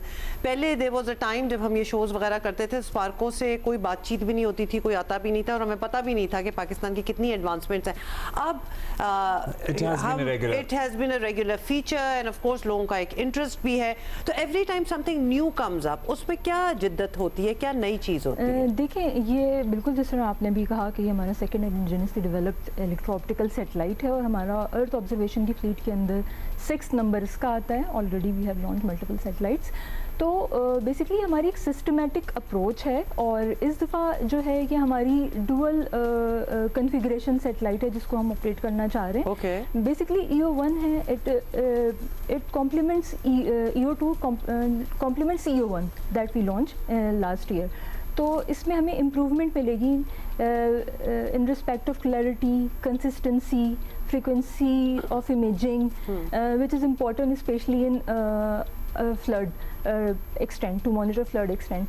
फॉर इंस्टेंस ये हमारे लिए, पाकिस्तान के लिए आसानी होगी कि हम एक पर्टिकुलर एरिया को बार बार जो है वो ऑब्जर्व कर सकेंगे, ताकि आप उसके चेंजेस और वो भी देख सकें। एग्जैक्टली, चेंज डिटेक्शन के लिए जो अर्थ सरफेस के फीचर्स हैं, इसको हम मज़ीद क्लैरिटी के साथ और मज़ीद डिटेल के साथ जो है वो ऑब्जर्व कर सकते हैं। हम आम जबान में अगर मैं पूछूं आपसे, पता नहीं पूछूंगे, कितना क्लोजर लुक आपको मिलती है थ्रू दिस सैटेलाइट इमेजेस जो आपके हैं, हाउ डिटेल्ड आर दे? देखें, इसके थ्रू जो है हम अर्थ सरफेस पे जो डिफरेंट आपकी बिल्डिंग्स हैं, हम उसको अर्थ सरफेस के अंदर जो इंफ्रास्ट्रक्चर में चेंजेस आती हैं, उसकी डेवलपमेंट जब हो रही होती है, हम उसको मॉनिटर कर सकते हैं। हम एग्रीकल्चर के अंदर, वेजिटेशन के अंदर क्रॉप की मॉनिटरिंग कर सकते हैं। आप लोग तो ये इंफॉर्मेशन, इलीगल सेटलमेंट्स आप कह लें, अर्बन, वो देख सकते हैं, बड़ी इंपॉर्टेंट आप देख सकते हैं कितना हमारा फॉरेस्ट कवर बढ़ा है, कितना कम हुआ है। आप लोगों के पास ये सारी इंफॉर्मेशन है। हमारी जो रेलेवेंट मिनिस्ट्रीज हैं या रेलेवेंट डिपार्टमेंट्स हैं, उनका कैसा लिएज़ॉन है आपके साथ? मतलब वो आपसे कितना फ्रीक्वेंटली ये इन्फॉर्मेशन मांग रहे होते हैं? For instance ministry of planning क्या आपसे इन्फॉर्मेशन बहुत ज़्यादा मांग रही होती है? फॉरेस्टेशन एंड मतलब so on and food and security, service that you provide, और इस पे प्लानिंग होना, उसका इम्पैक्ट और इफेक्ट तो बहुत ही ज़बरदस्त होना चाहिए। ये इन्फॉर्मेशन वॉलंटियर कर रहे होते हैं। देखिए, ये two way communication, it's a kind of, हमारी ऑलरेडी जो डिफरेंट हमारी मिनिस्ट्रीज़ हैं और जो रेलिवेंट हमारे सेटअप्स हैं, उनके साथ वी आर इन कोलैबोरेशन, और ये काफ़ी अर्से से है। अभी एडवांटेज ये है कि we have our own satellites, और हमारी कोई फॉरेन डिपेंडेंसी नहीं है। राइट। तो ये हम जो है, हमारे भी डिफरेंट डिपार्टमेंट्स मौजूद है। हमारा अपना डिज़ास्टर मैनेजमेंट का पूरा है, क्लाइमेट के लिए है। तो time and again based on हमारी अपनी जो असेसमेंट है, हम ये डाटा उन्हें शेयर कर रहे होते हैं, और ऑन देयर रिक्वायरमेंट वो भी हमें अप्रोच करते हैं, और अकॉर्डिंगली जब इन्फॉर्मेशन शेयर हो रही होती है। चनीला साहब, आप ये भी बता सकती हैं, क्योंकि obviously this just did not just happen suddenly, अभी तो दूसरी है, तो पहली तो कब की आई होगी? जी, लास्ट ईयर। तो ऑलरेडी लास्ट ईयर और उससे पहले भी हम सैलाब एज केस इन पॉइंट अगर हम लें, होते भी रहे हैं, बड़ा एक डिस्ट्रक्शन है, और फोर्सी किया जा रहा है कि it can only get worse in the coming few years. किस किस्म की मदद आप प्रोवाइड कर सकते हैं थ्रू दिस सैटेलाइट इमेजरी? आप क्या फोर्सी कर सकते हैं जिसकी तैयारी जो हो वो ऑलरेडी हो?